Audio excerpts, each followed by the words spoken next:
राजनीति विज्ञान के विद्यार्थियों, भारतीय राजनीतिक विचारक बीए पार्ट फर्स्ट में आप सभी विद्यार्थियों का स्वागत है, अभिनंदन है। विद्यार्थियों, आज हम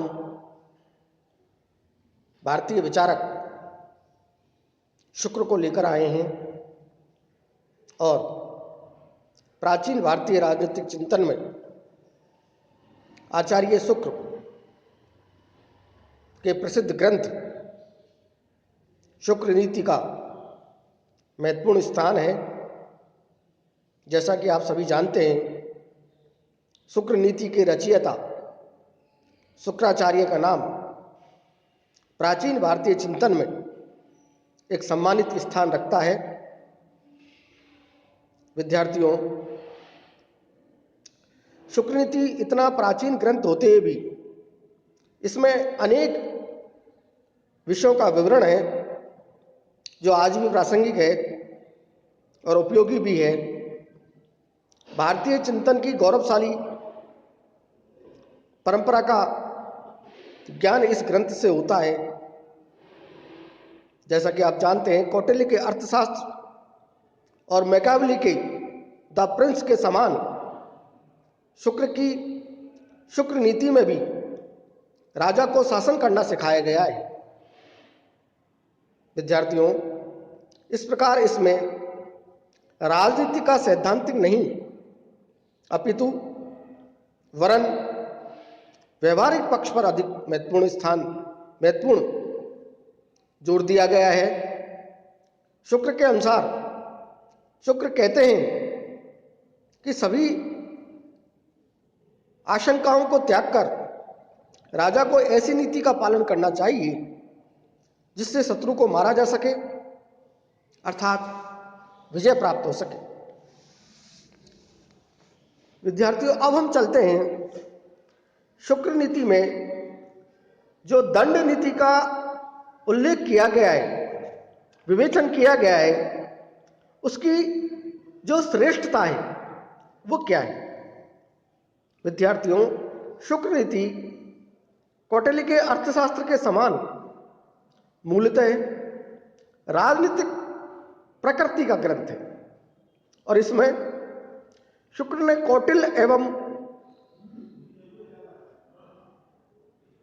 कौटिल्य के समान ज्ञान की 4 शाखाएं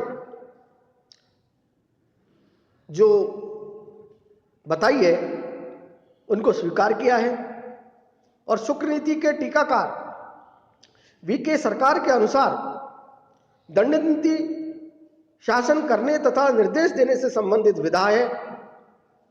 यहां यह कहना उचित होगा कि शुक्र ने विभिन्न प्रसंगों में दंड एवं नीति का जो उल्लेख किया है, दंड और नीति का जो महत्व बताया है, वह राजनीति शास्त्र का ही महत्व है। दंड नीति या नीति शास्त्र के अलावा जितने भी शास्त्र हैं वे संपूर्ण मानव व्यवहार के सीमित भाग से ही संबंधित होते हैं, किंतु नीति शास्त्र संपूर्ण मानव व्यवहार से संबंधित शास्त्र है और इस शास्त्र की सहायता से ही राजा अपने आधारभूत दायित्वों की पूर्ति में सफल होता है। परंतु जो राजा नीति का त्याग करके अच्छा व्यवहार करता है वह दुख भोगता है और उसके सेवक भी कष्ट पाते हैं। श्यामलाल पांडे ने शुक्र नीति के सार का महत्व बताते हुए कहा है कि यह प्राचीन भारत की दंड प्रधान विचारधारा पर आधारित एकमात्र उपलब्ध ग्रंथ है। विद्यार्थियों, शुक्र आचार्य के अनुसार धर्म अर्थ काम का प्रधान कारण एवं मोक्ष को सुनिश्चित करने वाला तत्व नीति शास्त्र को ही माना जा सकता है। और शुक्र नीति में राजनीतिक चिंतन के समस्त महत्वपूर्ण पक्षों, चाहे वो दार्शनिक हो, चाहे वो अवधारणात्मक हो, चाहे वो संरचनात्मक हो, चाहे वो प्रक्रियात्मक हो, इन सभी का पर्याप्त महत्व के साथ साथ इन्हें चित्रित किया गया है और राज्य के प्रयोजन, राज्य सत्ता पर नियंत्रण आदि सैद्धांतिक पक्षों के साथ साथ दंड और न्यायिक प्रक्रिया, राज्य का प्रशासन, राज्य की सुरक्षा और युद्ध, अंतर्राज्यीय संबंध आदि ऐसे विषय जो राज्य के व्यवहारिक पक्षों से संबंधित हैं का विशद विवेचन किया गया है। विद्यार्थियों, अब हम देखते हैं कि शुक्र नीति में राज्य संबंधी जो विचार हैं, जो विवेचन है, वो क्या है। मित्रों, चूंकि शुक्र नीति में राज्य की उत्पत्ति के सिद्धांत का विस्तृत विवेचन नहीं किया गया है और संपूर्ण ग्रंथ में मात्र एक श्लोक ऐसा है जिसे राज्य की उत्पत्ति से संबंधित माना जा सकता है। देखिए, शुक्र नीति के प्रथम अध्याय में ये कहा गया है कि, क्या कहा गया है कि प्रजा से अपना वार्षिक कर वेतन के रूप में स्वीकार करने से स्वामी के रूप में स्थित राजा को ब्रह्मा ने प्रजा के पालनार्थ सेवक बनाया है। क्या समझे? कहने का तात्पर्य यह है कि प्रजा से टैक्स के रूप में, वार्षिक कर के रूप में वेतन स्वीकार करने से स्वामी के रूप में जो स्थित राजा है, इसको ब्रह्मा ने प्रजा के पालनार्थ सेवक के रूप में बनाया है। इस प्रकार जहां राज्य की उत्पत्ति ब्रह्मा के द्वारा बताई गई है, राज्य के देवीय उत्पत्ति सिद्धांत का समर्थन किया गया है, राजा को प्रजा का सेवक बताया गया है और प्रजा पालन का उसका दायित्व सौंपा गया है, उसके किसी प्रकार के देवी अधिकार को स्वीकार नहीं किया गया है। विद्यार्थियों, शुक्र ने राज्य को एक अनिवार्य और स्वाभाविक संस्था स्वीकार किया है, बताया है, क्योंकि इस संसार के उदय का आधार राज्य ही है। जिस प्रकार चंद्रमा समुद्र की वृद्धि का कारण है, उसी प्रकार राज्य जनता के उत्पत्ति का मूल आधार है। राज्य ही न्याय के द्वारा धर्म, अर्थ, काम की सिद्धि कराता है। यदि हम उदाहरण दें, एग्जाम्पल दें, तो हम ये कह सकते हैं जैसे मल्लाह के अभाव में नौका नष्ट हो जाती है, उसी प्रकार राजा के नेतृत्व के अभाव में प्रजाजन के नष्ट होने की पूर्ण संभावना रहती है। और शुक्र ने राज्य को प्रजा की भौतिक सुरक्षा के लिए ही नहीं, अपितु वरन नैतिक उत्थान के लिए भी उत्तरदायी माना है।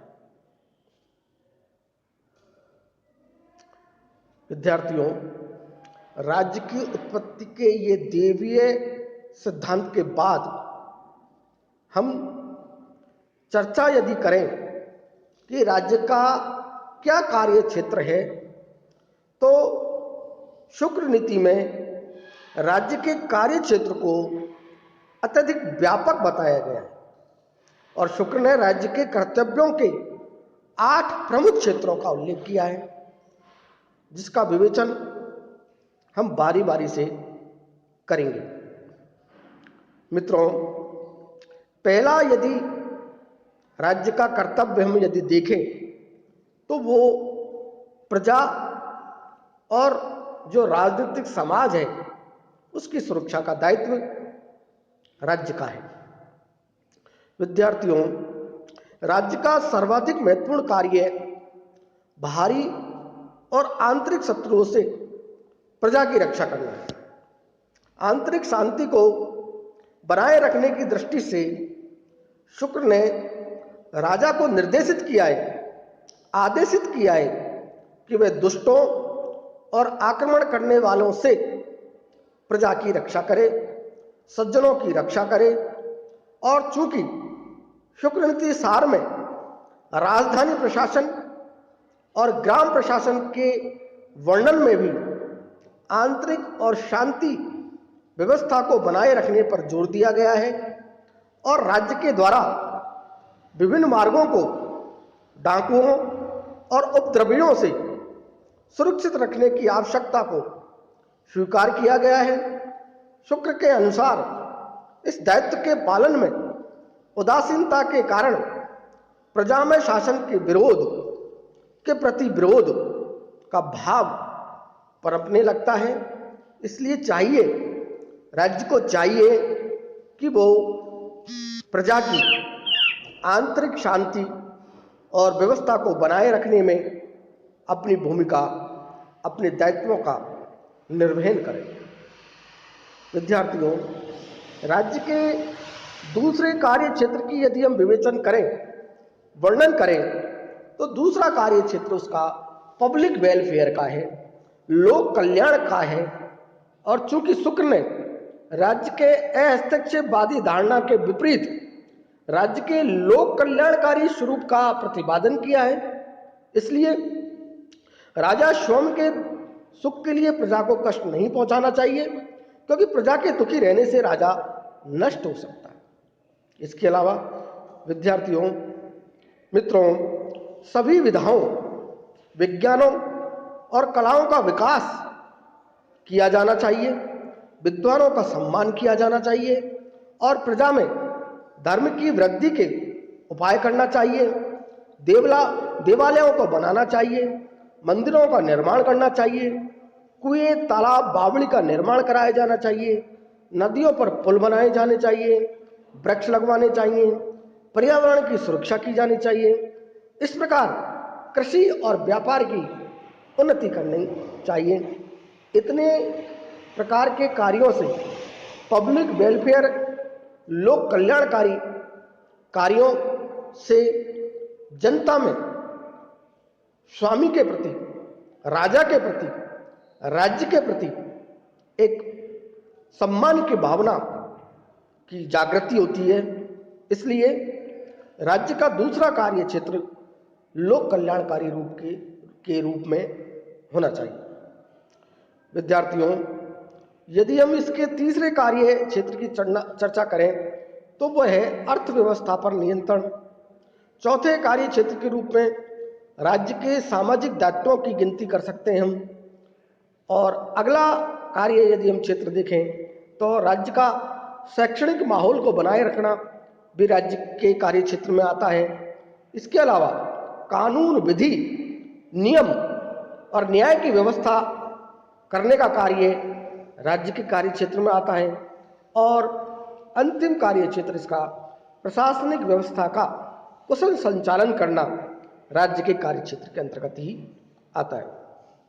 विद्यार्थियों, बाकी दूसरे प्रकार के कार्य क्षेत्र के बाद इसकी अर्थव्यवस्था पर राज्य का किस प्रकार से नियंत्रण होना चाहिए, राज्य के सामाजिक दायित्व क्या होने चाहिए, राज्य के शैक्षणिक दायित्व क्या होने चाहिए, विधि और न्याय व्यवस्था पर राज्य का किस प्रकार से हस्तक्षेप होना चाहिए और वो प्रशासनिक व्यवस्था का संचालन किस प्रकार से करें, इस पर विवेचन हम अगली वीडियो में करेंगे।